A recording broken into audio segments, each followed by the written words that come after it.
बिस्मिल्लाहिर्रहमानिर्रहीम। क्या आप चाहते हैं कि आपके जो पैसे हैं जो पड़े हुए हैं जो कहीं काम नहीं आ रहे वो किसी ऐसी जगह लग जाएं ताकि आपको पैसे रिटर्न आने लग जाएं? आप सो भी रहे हो तो आपके पैसे जो हो काम कर रहे हो and you are starting getting like passive returns. क्या आप चाहते हैं कि आपको पता चलता रहे कि जी जो करंट वर्ल्ड अफेयर्स हैं उसमें पॉलिटिकल एंड इकोनॉमिक इंटरेक्शन से जो फाइनेंशियल इफेक्ट्स आने वाले हैं, जो आपके पैसों पे और जो फाइनेंस पे जो इफेक्ट्स आने वाले हैं वो आपको पता चलता रहे, आपको वर्ल्ड करंट अफेयर्स का पता चलता रहे, आपको पता चलता रहे कि कौन सी जगह पे इन्वेस्ट करना चाहिए और क्यों करना चाहिए, तो आपको मेरा चैनल देखना चाहिए। आज के इस चैनल में हम लोग डिस्कस कर रहे हैं क्योंकि सारी जगह डिस्कस हो रहा है bitcoin bitcoin bitcoin crypto currencies. तो इस हवाले से हम लोग डिस्कस कर रहे हैं कि जी हम लोग कोशिश करेंगे आज डिस्कस करने की कि बिटकॉइन जो है उसकी फंडामेंटल्स क्या है, उसमें इन्वेस्टमेंट करनी चाहिए नहीं करनी चाहिए वो एक अलग सवाल है, वो हर एक का एक अपना रिस्क एपेटाइट है। लेकिन हम इस पे बात करेंगे कि जी इसकी फंडामेंटल वैल्यू क्या है, इसकी अफादियत क्या है, और जो हमें समझ आती है मैगजीन से मतलब मीडिया से जो हमें वो पता चलता है तो वो ये कहते हैं कि जी ये स्केर्स है और ये मतलब स्केर्स है। तो इस हवाले से चले पहले सबसे जो इनका क्लेम है क्रिप्टो करेंसी का या बिटकॉइन का, कि इनका क्लेम है कि जी ये स्केर्स है, ये बिटकॉइंस जो है सिर्फ 21 मिलियन तक जा सकते हैं और 21 मिलियन के बाद इसको कोई माइन नहीं कर सकता। तो एक बात, लेकिन अगर हम इसको एनालाइज करें, इसको तज्जिया करें इसका, तो अगर हम इसकी मतलब गहराई में जाएं तो हमें ये पता चलता है कि जी ये डिसेंट्रलाइज्ड है, इसको कोई भी माइन कर सकता है। ठीक है, कोई भी माइन कर सकता है बट 21 मिलियन के बाद ये माइन नहीं होंगे। समझ में आ गई बात? और लेकिन ये डिसेंट्रलाइज्ड है। तो अगर मैं आपको एक मिसाल दूं कि फॉर एग्जांपल एक मार्केट है, ठीक है जी, एक मार्केट है जैसे for example let's say Bulgaria या लेट्स से रशिया या कोई भी एक मार्केट है, ओके। उधर 10 कंपनीज ऐसी हैं कि अच्छा 10 कंपनीज उसमें ऐसी हैं जो अपने जैम्स बेचती हैं, ठीक है जी, वो अपने जैम उधर बेचती हैं। तो फॉर एग्जांपल उसमें एक कंपनी जो है वो जो जैम बेचती है उस जैम का नाम है bitcoin. Fixed number of quantity है जो अपने वो जैम्स बेचती है, ठीक है, फिक्स नंबर ऑफ क्वांटिटी है जितने वो जैम्स बेचती है, और पॉपुलेशन भी जो है वो अज्यूम करते हैं कि मोर और लेस फिक्स्ड है, जो कि इन रियलिटी भी फिक्स्ड ही है। पॉपुलेशन इतनी ज़्यादा ना बढ़ रही है, ना सिग्निफिकेंटली बढ़ रही है, ना सिग्निफिकेंटली कम हो रही है, तो फिक्स्ड है पॉपुलेशन एक कंट्री की। तो जब अगर फॉर एग्जांपल 10 कंपनीज है जो जैम बेच रही हैं, ठीक है जी, लेकिन अगर एक 11वीं कंपनी भी आती है जो अपना जैम बेचना शुरू कर देती है तो जो बाकी 10 कंपनी के कस्टमर्स है उन्हीं को खींचेगी ना, ठीक है, उन्हीं को खींचेगी ना। तो बेशक आप मतलब फॉर एग्जांपल आप फिक्स्ड है, ठीक है, आप जैम फिक्स क्वांटिटी में बेच रहे हैं, लेकिन अगर आपकी वो बिकते ही नहीं है जैम्स, तो इसका मतलब आपकी जो जैम की जो मतलब यानी कि जो यूजेज है वो कम हो जाएगा, ठीक है, क्योंकि 11वीं कंपनी आ गई है और उसने आपकी जो मार्केट शेयर है वो ले लिया है, ठीक है। तो इसका एक बात मतलब इस बात के दो रुख हैं, इस बात के दो रुख ये हैं कि आपने तो फिक्स क्वांटिटी रखी हुई है, ठीक है, लेकिन वो फिक्स क्वांटिटी जैसे आप फॉर एग्जांपल 100 बेचते थे जैम्स, फिक्स्ड है 100 ही जैम बेचेंगे हम, 100 ही जैम प्रोड्यूस करेंगे और 100 बेच जाते थे। लेकिन एक और 10वीं 11वीं कंपनी आ गई है तो उन्होंने आपके 10 कस्टमर्स ले लिए, तो अब आपके सिर्फ 90 जैम्स बचते हैं, 10 जैम्स जो है वो बस फिनिश, उनके वो तो 11वीं कंपनी ने आपके कस्टमर्स दे लिए। उसी तरह जब आप ये कहते हैं कि जी बिटकॉइन स्केर्स है, तो उसके साथ एक बहुत इंपॉर्टेंट फैक्टर ये है कि क्रिप्टो करेंसी का जो मेन वो एक मुद्दा है वो ये है कि जी वो डिसेंट्रलाइज्ड है, कोई भी आ सकता है, कोई भी प्रोजेक्ट बना सकता है, कोई भी बीच में ग्रुप ऑफ पीपल बना सकते हैं, कोई अपनी क्रिप्टो लॉन्च कर सकते हैं, ठीक है। तो उस तरह जब कोई एक और क्रिप्टो करेंसी आती है तो आपकी स्केर्सिटी जो है वो बेमायने हो जाती है, आपकी जो पावर है वो कम हो जाएगी अगर कोई एक और नई करेंसी आ जाती है। और यहाँ तो क्रिप्टो करेंसी का क्या है कि कोई अपनी सिटी जो है, कोई सिटी अपनी क्रिप्टो करेंसी लॉन्च कर रहा है, कोई ग्रुप ऑफ पीपल लॉन्च कर रहा है, हर थोड़े लोग से जो है ना मुंह उठा के अपनी क्रिप्टो करेंसी लॉन्च कर देते हैं, ठीक है जी।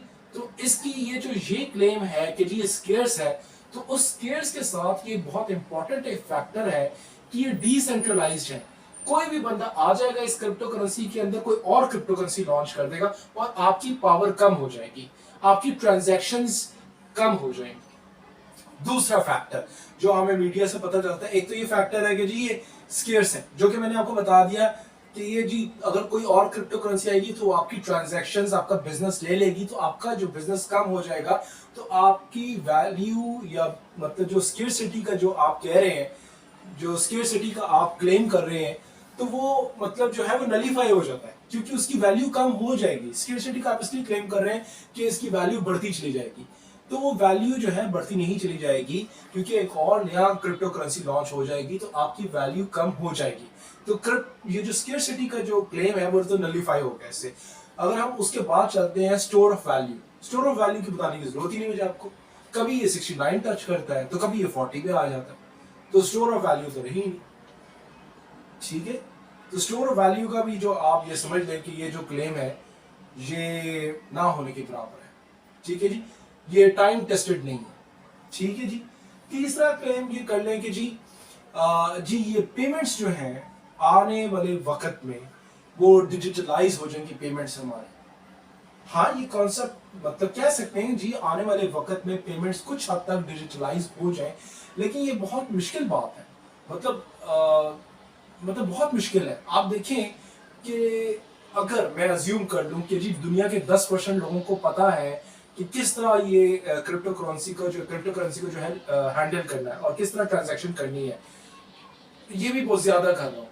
ठीक है जी, पेमेंट करनी किस तरह है ये भी मैं ज्यादा कर रहा हूँ, लेकिन और 10% वाले लोगों को पता है और 90% वाले जो लोग हैं उनको तो पता ही नहीं कि किस तरह करना है, और आप किस तरह उनको अपने नेट में लेके आएंगे और किस तरह उनको जो है ना नॉलेज देंगे। लेट्स से मैं इस बात को भी मान लेता हूँ कि जी वो मैं अज्यूम करता हूँ कि ये जो पेमेंट्स का ये जो फीचर बता रहे हैं कि जी ये पेमेंट भी एक बड़ा फीचर है, आप कहीं भी विदाउट बैंक्स इन्वॉल्वमेंट एक बहुत नॉमिनल फीस है, जो बैंक्स बहुत ज़्यादा फीस लेते हैं, तो ये बहुत एक नॉमिनल फी पे आपकी कहीं भी जो है ना पेमेंट ट्रांसफर कर देगा। तो आप खुद बताएं, ऐसा पॉसिबल है? कोई भी कंट्री चाहेगा कि उसकी कंट्री से उसका पैसा कमाया हुआ जो उसका पैसा है वो उसके पैसा किसी और कंट्री में चला जाए? कोई भी नहीं चाहेगा।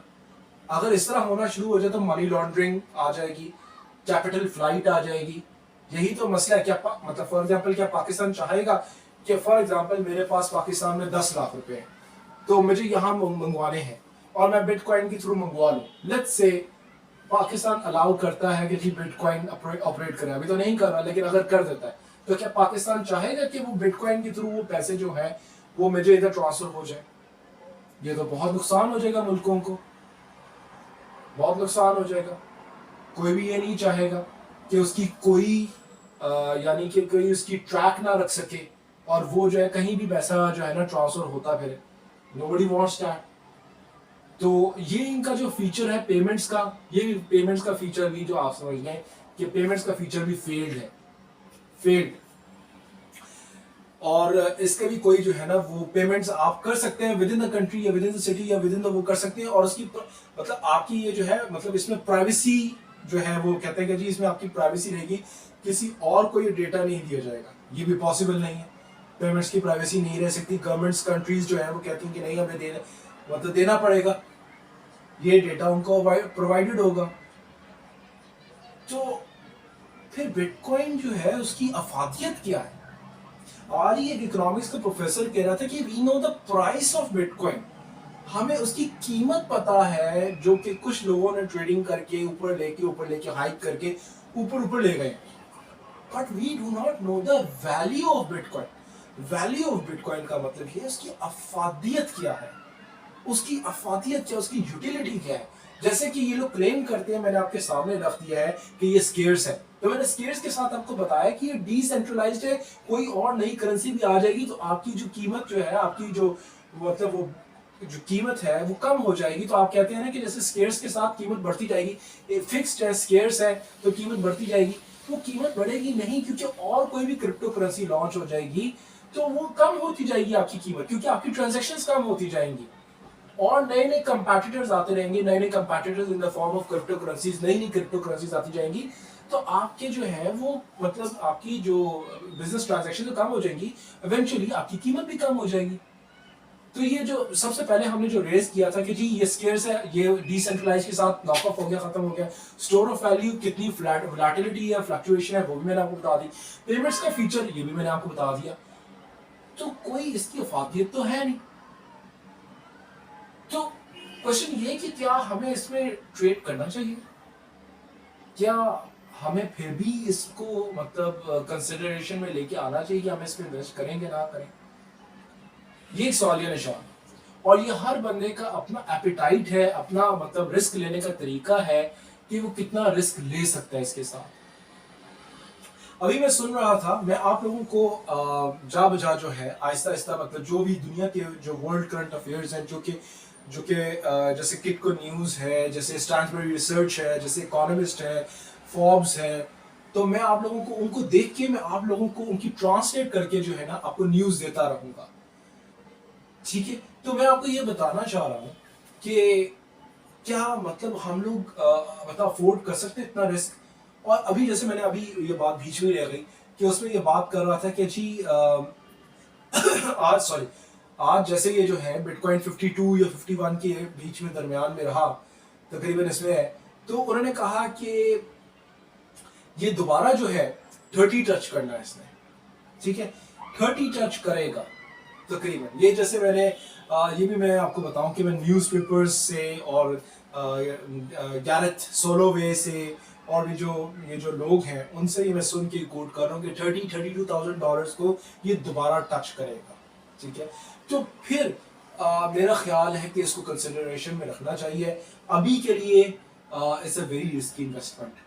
सो मेरा मतलब जो मेरा टेक था वो इसमें यही है कि at the moment it's a very risky investment, क्योंकि इसका जो है ट्रेंड इस वक्त शायद थोड़ा ऊपर जाए लेकिन बाद में फिर नीचे आएगा।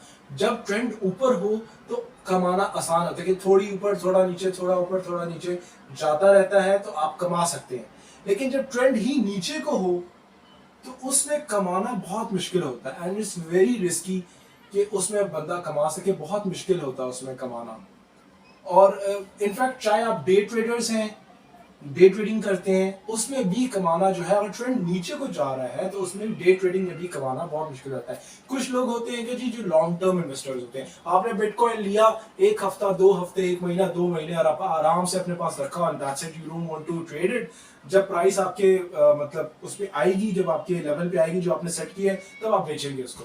लेकिन कुछ लोग होते हैं जो हर रोज ट्रेड करते हैं, चाहे थोड़े से नॉमिनल बेनिफिट क्यों ना हो, थोड़ा सा पैसे प्रॉफिट आए, वो उसको बेच के दैट्स इट, डे ट्रेडर्स। तो उसमें भी मैं आपको ये बताना चाह रहा हूँ कि अगर डे ट्रेडिंग में भी अगर आप करेंगे तो अगर ट्रेंड ही नीचे को जा रहा है तो it's still a very risky investment, because अगर ये 30,000 को उसको टच करना है, ठीक है, तो it's a very risky investment. हाँ, एक और बात मैं इसके साथ साथ आपको बताता जाऊं कि as per it's not a financial advice, मैं आपको दोबारा बता दूं, it's not a financial advice. As per Gareth Soloway जो भी बंदा है, उसने कहा कि तकरीबन मैं देख रहा हूँ कि 53-54 के दरमियान में या इसको टच करेगा लेवल को and then it will again start going down. So this is the last you know like ये उसके मतलब जो स्टेटमेंट थी एंड देन मतलब इसका यही टेक था कि इट विल टच 53,000 या 54,000 and then again it will go start going down. So मेरा टेक भी यही है, जैसे मैं सिर्फ आपको इन्फॉर्म कर रहा हूँ कि 53,000 या 54,000 का टच करेगा and then again it will start going down. आज की वीडियो में बस इतना ही। Thank you so much. अस्सलाम वालेकुम।